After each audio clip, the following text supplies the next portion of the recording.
التمسك بالأثر نجاه. اذكر أنواع التوحيد الثلاثة. തൗഹീദിന്റെ 3 ഇനങ്ങളെ അതെന്തൊക്കെയാണ് എന്ന് പരാമർശിക്കുക, അതേതൊക്കെയാണെന്ന് പറയുക. പല ആളുകൾക്ക് ഉണ്ടാവുന്നൊരു സംശയമാണ് ഈ തൗഹീദിന്റെ ഇനങ്ങൾ എന്ന് പറയുമ്പോൾ എവിടെ, ഏത് ആയത്തിലാണ് അല്ലെങ്കിൽ ഏത് ഹദീസിലാണ് തൗഹീദിന്റെ ഇനങ്ങൾ പരാമർശിക്കുന്നത്? ഏതെങ്കിലും ആയത്തിൽ തൗഹീദ് 3 ഇനങ്ങളാണെന്നോ 2 ഇനങ്ങളാണെന്നോ എവിടെയെങ്കിലും ആയത്തുകളോ ഹദീസുകളോ വന്നിട്ടുണ്ടോ എന്ന് പലരും ചോദിക്കാറുണ്ട്. നമ്മൾ ശ്രദ്ധിക്കേണ്ടത്, വളരെ സിമ്പിളായിട്ട് മനസ്സിലാകാൻ വേണ്ടി പറയുകയാണെങ്കിൽ, ഈ ചോദിക്കുന്ന ഇത്തരം സംശയങ്ങൾ ആളുകൾക്കിടയിൽ ഉണ്ടാക്കി ആളുകളെ തെറ്റിദ്ധരിപ്പിക്കുന്ന അങ്ങനത്തെ ആളുകൾ അവർ തന്നെ അംഗീകരിക്കുന്ന ഗ്രന്ഥങ്ങളിൽ പല വിഷയങ്ങൾക്കും ഇതുപോലെ ഇനങ്ങളും തരങ്ങളൊക്കെ ഉണ്ട്. ഉദാഹരണത്തിന്, നമ്മുടെ നാട്ടിൽ അത്തരം വസ്വാസുകൾ ആളുകൾക്കിടയിൽ പ്രചരിപ്പിക്കുന്ന ആളുകൾ അവരൊക്കെയും ഷാഫിഈ ഫിഖ്ഹിനെ അവലംബിക്കുന്ന ആളുകളാണ്. ഈ ഷാഫിഈ ഫിഖ്ഹിലെ മസാലകളിൽ ഒരുപാട് കിതാബുകളിൽ നമ്മൾക്ക് എടുത്ത് പരിശോധിച്ചാൽ ഏതൊരാൾക്കും മനസ്സിലാക്കാൻ സാധിക്കുന്ന കാര്യമാണ്, പല വിഷയങ്ങളിലും ഇതുപോലത്തെ ഇനങ്ങളും തരങ്ങളുമായി വേർതിരിക്കുന്നതും കാണാൻ സാധിക്കും. ഉദാഹരണം മനസ്സിലാൻ വേണ്ടി പറയുകയാണെങ്കിൽ, നിസ്കാരത്തിൻ്റെ ഷുറൂത്തുകൾ, നിസ്കാരത്തിന് എന്തൊക്കെ ഷുറൂത്തുകൾ നമ്മൾ എന്ത് ചെയ്യണം, പാലിക്കണം. അതുപോലെ തന്നെ വുളൂഉം മുറിച്ച് കളയുന്ന കാര്യങ്ങൾ എന്തൊക്കെയാണ്. അതേപോലെ തന്നെ ഇങ്ങനെ ഒരുപാട് കാര്യങ്ങൾ, ഏതൊക്കെ സമ്പത്തുകൾക്കാണ് സക്കാത്ത് കൊടുക്കേണ്ടത്, ഇങ്ങനെ പല വിഷയങ്ങളിലും നമുക്കൊരിക്കലും ഒരു ഹദീസിലോ ഒരായത്തിലോ ഈ കാര്യങ്ങൾ, നിസ്കാരത്തിൻ്റെ ശുറൂത്തുകൾ മുഴുവനും ഒരൊറ്റൊരായത്തിലോ ഹദീസിലോ ആയിട്ടൊന്നും കാണാൻ സാധിക്കില്ല. ഒരായത്തിലോ ഒരു ഹദീസിലോ ആയിട്ട് നിസ്കാരത്തിൻ്റെ ശുറൂത്തുകൾ 8 എണ്ണമാണ്, നിസ്കാരത്തിൻ്റെ ശുറൂത്തുകൾ 9 എണ്ണമാണ് എന്ന് നമുക്ക് കാണാൻ സാധിക്കില്ല.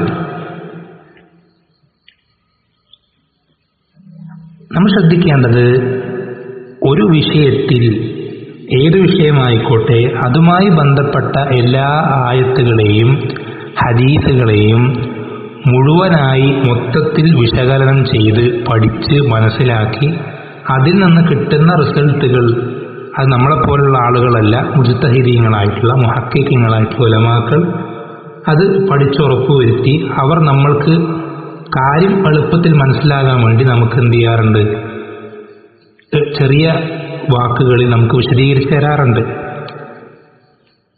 അതിൽപ്പെട്ടതാണെന്ത്, ഈ നിസ്കാരത്തിൻ്റെ ശുറൂത്തുകൾ, വുളൂഅ് മുറിച്ച് കളയുന്ന കാര്യങ്ങൾ.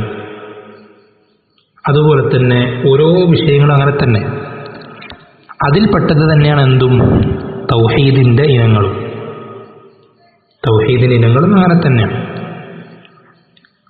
അങ്ങനെ ഖുർആനിൻ്റെ ആയത്തുകളിൽ അത് അറിയിക്കുന്ന, ഹദീസുകൾ അറിയിക്കുന്ന തൗഹീദിൻ്റെ ഇനങ്ങൾ, തൗഹീദിൻ്റെ ആയത്തുകളെയും ഹദീസുകളെയും സംബന്ധിച്ച് മൊത്തത്തിൽ പഠിക്കുകയും വിശകലനം ചെയ്യുകയും അതിൽ നിന്ന് കിട്ടുന്ന റിസൾട്ട് അത് ഈ രൂപത്തിൽ ജനങ്ങൾക്ക് കാര്യങ്ങൾ വ്യക്തമാകാൻ വേണ്ടി പറഞ്ഞു കൊടുക്കുകയും ചെയ്യുക എന്നുള്ളത് മാത്രമാണ് ഇവിടെ തൗഹീദ് 3 ഇനങ്ങളായിട്ട് പറയുന്നതിൻ്റെ ചുരുക്കം.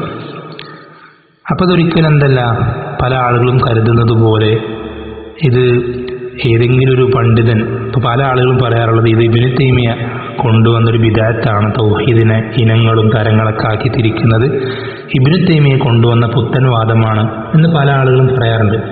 നമ്മൾ ശ്രദ്ധിക്കണം, 2-ാം നൂറ്റാണ്ടിലോ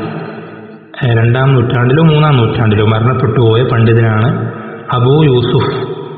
ഖാദി അബൂ യൂസുഫ്. അദ്ദേഹം ഹനഫി മദ്ഹബിൻ്റെ ഇമാമായ അബൂ ഹനീഫ റഹിമഹുള്ളയുടെ ഏറ്റവും പ്രധാനപ്പെട്ട ശിഷ്യന്മാരിൽ ഒരാളാണ്. അത് ഹനഫി മദ്ഹബുമായി ബന്ധപ്പെട്ട എല്ലാ മതവിദ്യാർത്ഥികൾക്ക് അറിയുന്ന കാര്യമാണ്. അബൂ ഹനീഫയുടെ ഏറ്റവും പ്രധാനപ്പെട്ട ശിഷ്യന്മാർ 2 പേരാണ്. ഒന്ന് മുഹമ്മദ് അൽ ഹസൻ ഷെയ്ബാനിയും, രണ്ടാമത്തേത് ഖാദി അബൂ യൂസുഫ്. ഈ ഖാദി അബൂ യൂസുഫിൽ നിന്ന് പ്രമുഖ പണ്ഡിതനായ ഇബ്നു മന്ദ റഹിമഹുള്ള അദ്ദേഹത്തിൻ്റെ അത്തൗഹീദ് എന്ന കിതാബിൽ ഈ പറയുന്ന 3 ഇനങ്ങളും ഉദ്ധരിക്കുന്നുണ്ട്. ഇതെപ്പോഴാണ്, ഇബ്നു തൈമിയ്യക്ക് എത്രയോ 4-5 നൂറ്റാണ്ടുകൾക്ക് മുമ്പുള്ള കാര്യം ഞാൻ പറയുന്നത്. എന്ന് വെച്ചാൽ ഒരിക്കലും ഇബ്നു തൈമിയ അദ്ദേഹത്തിൻ്റെ പോക്കറ്റിൽ നിന്ന് എടുത്തു കൊണ്ടുവന്നൊരു കാര്യമല്ല ഈ തൗഹീദിൻ്റെ ഇനങ്ങൾ എന്നുള്ളത്. അദ്ദേഹത്തിനും എത്രയോ കാലം മുമ്പ് നമ്മുടെ മുൻഗാമികൾ ജനങ്ങൾക്ക് കാര്യം എളുപ്പത്തിൽ മനസ്സിലാകാൻ വേണ്ടി, കൂടുതൽ കൃത്യമായ രൂപത്തിൽ കാര്യങ്ങൾ പഠിക്കാൻ വേണ്ടി ഖുർആന്റെ ആയത്തുകളെ വിശകലനം ചെയ്ത്, ഹദീസുകളെ വിശകലനം ചെയ്ത് നമുക്ക് അറിയിച്ചു തന്ന കാര്യമാണെന്ത്? തൗഹീദിൻ്റെ ഇനങ്ങൾ എന്നുള്ളത്. നിസ്കാരത്തിൻ്റെ ശുറൂത്തുകൾ പോലെ, വുളൂഇന്റെ നവാഖിദുകൾ പോലെ. അപ്പോൾ ഇതൊരിക്കലും എന്തല്ല, നമ്മൾ പലരുടെ തെറ്റിദ്ധാരണകൾ കേട്ടിട്ടുള്ളത് പോലെ ഇതൊരിക്കലും പുത്തൻ കാര്യമോ പുത്തൻ വാദമോ പുത്തൻ ആശയമോ ഒന്നുമല്ല. അപ്പം ഇവിടെ തൗഹീദിന്റെ 3 ഇനങ്ങൾ. എന്താണ് ഈ 3 ഇനങ്ങൾ?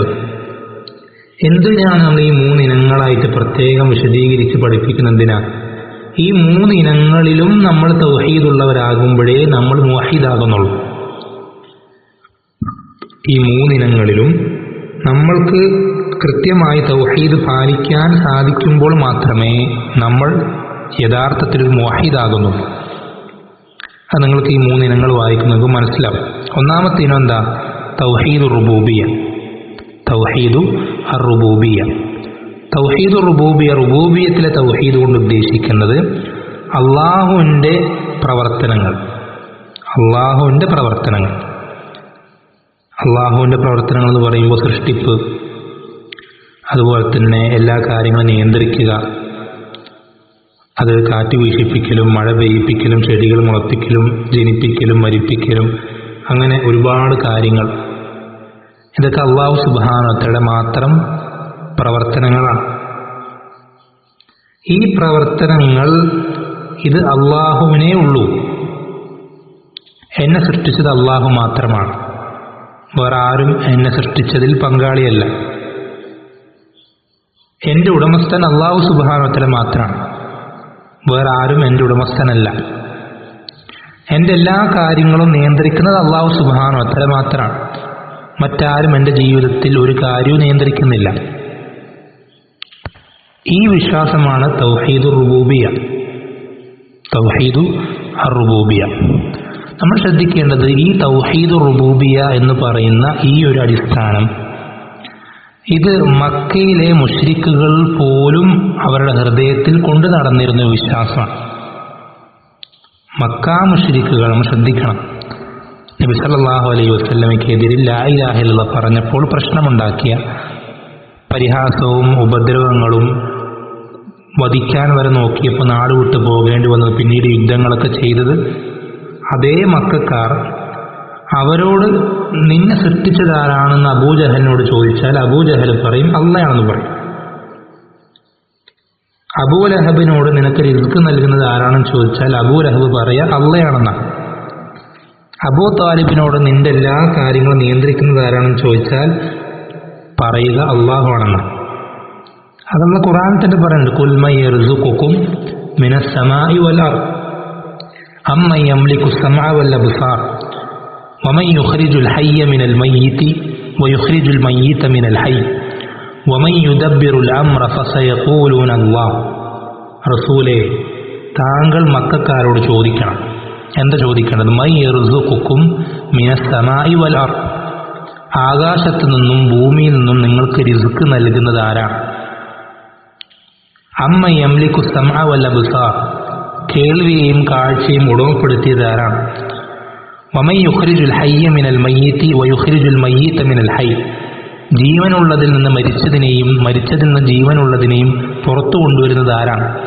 വമൻ യുദബ്ബിറുൽ അംറ, എല്ലാത്തിനെയും നിയന്ത്രിക്കുന്നത് ആരാണ് എന്ന് ചോദിച്ചാൽ ഫസയഖൂലൂൻ, അവർ പറയും. ആര് പറയും? സഹാബത്തല്ല, അബൂബക്കർ സിദ്ദീഖോ ഉമറുൽ ഫാറൂഖ് ഒന്നല്ല.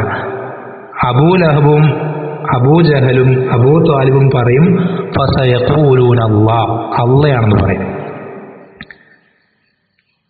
എന്ന് വെച്ചാൽ എന്നെ സൃഷ്ടിച്ചത് അള്ളാഹു മാത്രമാണ്, എനിക്ക് റിസ്ക് നൽകുന്നത് അള്ളാഹു മാത്രമാണ്, എൻ്റെ ഉടമസ്ഥൻ അള്ളാഹു സുബ്ഹാനഹു വ തആല മാത്രമാണ് എന്ന് വിശ്വസിച്ചതുകൊണ്ട് മാത്രം ഒരാൾ മുസ്ലിം ആവുന്നില്ല, ഒരാൾ തൗഹീദുള്ളവനാകുന്നില്ല, ഒരാൾ ലാ ഇലാഹ ഇല്ലല്ലാഹയുടെ വക്താവാകുന്നില്ല. എൻ്റെ റബ്ബ് അള്ളാഹു മാത്രമാണ് എന്നുള്ള വിശ്വാസം വിശ്വസിച്ച ആളുകൾക്ക് തന്നെയാണ് ലാ ഇലാഹ ഇല്ലല്ലാഹ് കേട്ടപ്പോൾ ഈ പ്രയാസങ്ങളൊക്കെ ഉണ്ടായത്, അത് അംഗീകരിക്കാൻ സാധിക്കാതിരുന്നത്. അപ്പൊ തൗഹീദുൽ റുബൂബിയ്യ അത് വേണ്ടെന്നല്ല ഈ പറഞ്ഞതിന്റെ അർത്ഥം. പക്ഷെ അത് മാത്രം പോരാ, അതിനോട് കൂടെ എന്ത് വേണം? രണ്ടാമത്തെ കാര്യമായ തൗഹീദുൽ ഉലൂഹിയ്യ അതും വേണം. എന്താണ് തൗഹീദുൽ ഉലൂഹിയ്യ? നമ്മളുടെ ഇബാദത്തുകൾ അത് അല്ലാഹു സുബ്ഹാനഹു വ തആലയ്ക്ക് മാത്രമാക്കണം. അവിടെയാണ് പ്രശ്നം. മക്കക്കാരുടെ പ്രശ്നം എന്താ? അവർ അള്ളാഹുവിന് തീരെ ഇബാദത്ത് ചെയ്യാത്തവരൊന്നുമല്ല. അവർ കഅബയ്ക്ക് ചുറ്റും തവാഫ് ചെയ്യുന്ന ആളുകൾ അവരിലുണ്ട്.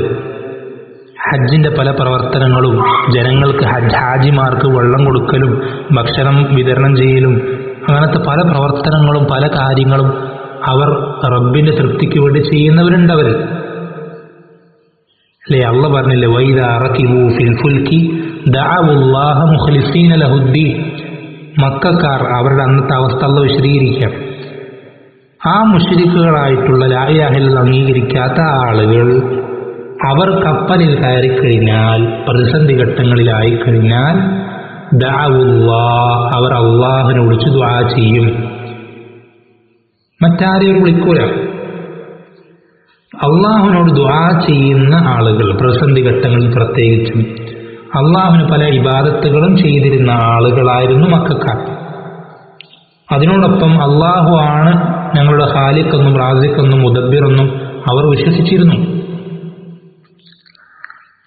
പക്ഷേ തൗഹീദുൽ ഉലൂഹിയ്യ കൊണ്ട് അർത്ഥമാക്കുന്നത് അള്ളാഹുവിനെ ഇബാദത്ത് ചെയ്യുക എന്നുള്ളതല്ല, മറ്റാരെയും ഇബാദത്ത് ചെയ്യാതിരിക്കുക എന്നുള്ളതാണ്. ഇബാദത്ത് എന്നുള്ളത് അള്ളാഹുവിന് മാത്രം. അതാണ് തൗഹീദുൽ ഉലൂഹിയ്യ. എപ്പോഴാണോ ഒരു മനുഷ്യന്റെ ജീവിതത്തിലെ എല്ലാ ഇബാദത്തുകളും അള്ളാഹുവിന് പുറമെ മറ്റാർക്കും പോകാതിരിക്കുന്നത്, കൊടുക്കാതിരിക്കുന്നത്, അപ്പോഴാണ് ഒരാൾ മുവഹിദാകുന്നത്, തൗഹീദുള്ളവനാകുന്നത്. അള്ളാഹുവിനെയും വിളിച്ച് പ്രാർത്ഥിക്കും, മറ്റു പല ശക്തികളെയും വിളിച്ച് പ്രാർത്ഥിക്കുമെങ്കിൽ അവൻ അള്ളാഹുവിനെ 1000 വർഷം വിളിച്ച് പ്രാർത്ഥിച്ചുകൊണ്ടേയിരിക്കുന്നവനാണെങ്കിലും അവൻ മുവഹിദാവൂല. അള്ളാഹുവിനോടും സഹായം തേടും, മറ്റു പല മൺമറഞ്ഞ പല ആളുകൾ, കബറാളികൾ വിളിച്ച് സഹായം തേടുമെങ്കിൽ അവൻ അള്ളാഹുവിനെ വിളിച്ച് സഹായം തേടുകയും എത്ര കാലം നിസ്കരിക്കുകയും നോമ്പെടുക്കുകയും ഇബാദത്തുകളൊക്കെ അങ്ങേയറ്റം ചെയ്യുകയും ചെയ്യുന്നവനാണെങ്കിലും അവനൊരിക്കലും തൗഹീദുള്ളവനാവുകയില്ല. തൗഹീദ് എന്ന് വെച്ചാൽ അള്ളാഹുവിന് മാത്രമാക്കലാണ്, മറ്റാർക്കും അതിൽ നിന്നൊരു തരി പോലും കൊടുക്കാതിരിക്കലാണ് തൗഹീദ്. ഇപ്പൊ ചുരുക്കി പറഞ്ഞാൽ ഇത്രയേ ഉള്ളൂ. തൗഹീദുൽ ഉലൂഹിയ്യ എന്ന് പറയുമ്പോൾ അള്ളാഹുവിന് എത്ര ഇബാദത്ത് ചെയ്തു എന്നുള്ളതിലല്ല കാര്യം, അതല്ല അവിടെ പരിഗണിക്കപ്പെടുക. ഇബാദത്തുകൾ അള്ളാഹുവിന് പുറമെ മറ്റാർക്കെങ്കിലും കൊടുക്കാതിരിക്കുക എന്നുള്ളതാണ് കാര്യം. മറ്റാർക്കും കൊടുക്കരുത്. അതെത്ര ശ്രേഷ്ഠതയുള്ള ആളുകളായിക്കോട്ടെ. നമ്മുടെ റസൂലായ മുഹമ്മദ് സല്ലല്ലാഹു അലൈഹി വസല്ലമയ്ക്ക് പോലും ഇബാദത്ത് കൊടുക്കപ്പെടാൻ അദ്ദേഹത്തിന് അർഹതയില്ല. ശരിയാണ്, നമ്മൾ നമ്മുടെ സ്വന്തത്തെക്കാളും എല്ലാത്തിനേക്കാളും മാതാപിതാക്കളെക്കാളും മക്കളെക്കാളും നമ്മുടെ സ്വന്തത്തിന് എല്ലാത്തിനേക്കാളും ദുനിയാവിൽ എന്തൊരു കാര്യത്തിനേക്കാളും നമ്മൾ ആ റസൂലിനെ ഇഷ്ടപ്പെടുന്നുണ്ട് സല്ലല്ലാഹു അലൈഹി വസല്ലം. അദ്ദേഹത്തിന്റെ ജീവിതത്തിൽ നമ്മൾ ഓരോ കാര്യങ്ങൾ, അദ്ദേഹം ചെറുതും വലുതുമായ എന്തൊരു കാര്യം അദ്ദേഹം നോക്കിയതുപോലെ നോക്കുക, നടന്നതുപോലെ നടക്കുക, ഇരുന്നതുപോലെ ഇരിക്കുക, ചിരിച്ചതുപോലെ ചിരിക്കുക, എല്ലാത്തിലും അദ്ദേഹത്തെ പൂർണ്ണമായും അനുധാവനം ചെയ്യാനും പിൻപറ്റാനും അനുകരിക്കാനും എല്ലാം നമ്മൾ, അതൊക്കെ ശരി തന്നെ. പക്ഷേ ഇബാദത്ത് റബ്ബിന് മാത്രമുള്ളതാണ്. ഇബാദത്ത് റബ്ബിന്റെ മാത്രം അവകാശമാണ്. അത് നബി സല്ലല്ലാഹു അലൈഹി വസല്ലമയ്ക്കോ ജിബ്രീൽ അലൈഹിസ്സലാമിനോ അബൂബക്കർ സിദ്ദീഖ് റളിയല്ലാഹു അൻഹുവിനോ ഉമർ ഇബ്നുൽ ഖത്താബിനോ ബദരീങ്ങൾക്കോ മറ്റേതെങ്കിലും ശുഹദാക്കൾക്കോ സ്വാലിഹീങ്ങൾക്കോ ഔലിയാക്കൾക്കോ ആർക്കും അതിൽ ഒരു തരി അവകാശമില്ല. ഇബാദത്ത് റബ്ബിന്റെ മാത്രം അവകാശം. ഇതാണ് തൗഹീദുൽ ഉലൂഹിയ്യ. പിന്നെ തൗഹീദുൽ അസ്മാഇ വസിഫാത്ത്. തൗഹീദുൽ അസ്മാഇ വസിഫാത്ത് എന്ന് പറയുമ്പോൾ നേരത്തെ സൂചിപ്പിച്ചിരുന്നു, അതായത് അല്ലാഹു സുബ്ഹാനഹു വ തആലയ്ക്ക് മാത്രമായിട്ടുള്ള ചില വിശേഷണങ്ങളുണ്ട്. അവൻ്റെ മഹത്വത്തെ അറിയിക്കുന്ന, അവൻ്റെ പൂർണ്ണതയെ അറിയിക്കുന്ന, അവൻ്റെ ഭംഗിയെ അറിയിക്കുന്ന ഒരുപാട് വിശേഷണങ്ങൾ അവനുണ്ട്. അതുപോലെ തന്നെ ഒരുപാട് അത്യുത്തമമായ നാമങ്ങളും അവനുണ്ട്, പേരുകൾ. അപ്പോൾ ഈ കാര്യങ്ങൾ അള്ളാഹുവിന് വകവെച്ചു കൊടുക്കുക, ആ വിശേഷണങ്ങൾ അള്ളാഹുവിന് മാത്രമേ ഉള്ളൂ എന്ന് മനസ്സിൽ ഉറപ്പിക്കുക. ഇതാണ് തൗഹീദുൽ അസ്മാഇ വസിഫാത്ത്. ആ കാര്യങ്ങൾ റബ്ബിന് അങ്ങനെ തന്നെ നമ്മൾ എന്ത് ചെയ്യണം? നിശ്ചയിച്ചു കൊടുക്കുകയും ആ വിശേഷണങ്ങൾ മറ്റാർക്കും ഇല്ല എന്ന് മനസ്സിൽ ഉറപ്പിക്കുകയുമാണ്. നേരത്തെ പറഞ്ഞു പല വിശേഷണങ്ങളും. ഉദാഹരണത്തിന് പറഞ്ഞു, ഉപദ്രവവും സഹായവും ചെയ്യാൻ സാധിക്കുക, അതുപോലെ തന്നെ തെറ്റുകൾ പുറത്തു തരാൻ സാധിക്കുക, അതുപോലെ തന്നെ ഗൈബ് അറിയാൻ സാധിക്കുക. അങ്ങനെ കുറേ വിശേഷണങ്ങൾ അള്ളാഹുവിന് മാത്രമായിട്ട് പഠിപ്പിച്ചു തന്നിട്ടുള്ള വിശേഷണങ്ങളുണ്ട്. ഇതെല്ലാം അല്ലാഹു സുബ്ഹാനഹു വ തആലയ്ക്ക് മാത്രം നിശ്ചയിക്കുക, അവന് മാത്രം നൽകുക. ഇതാണ് തൗഹീദുൽ അസ്മാഇ വസിഫാത്ത്. അപ്പം ഈ മൂന്ന് കാര്യങ്ങൾ, ഇത് മൂന്നിലും ഒരാൾ തൗഹീദ് പാലിക്കുമ്പോഴാണ് അവൻ ശരിയായ മുവഹിദാകുന്നത്.